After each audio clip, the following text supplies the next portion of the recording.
One of the teachers in our yeshiva, Rav Benny Holtzman, once suggested that the stories of Yosef and his brothers are told from different perspectives. The brothers have a story of guilt and shame over what they did, and they are worried that Yosef will have revenge upon them.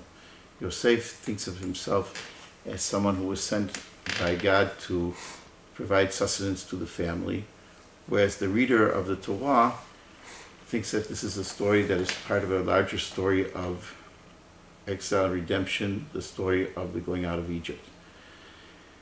However, as Rav Holtzman pointed out, all of these perspectives are human perspectives. Even the perspective of the reader of the Torah is a human perspective, and the grand design of and the significance of the events can only be understood from a wider perspective that is probably unknown to us as human beings at all. So too in the story of Hanukkah, we have a very specific perspective on the victory of the Maccabees and its significance for Jewish survival and Jewish identity in the coming generations.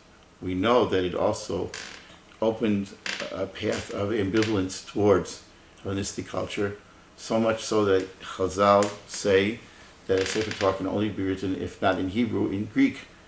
Yefefuto shel Yefet bo alei Shem, the beauty of Yefet in the tense of Shem.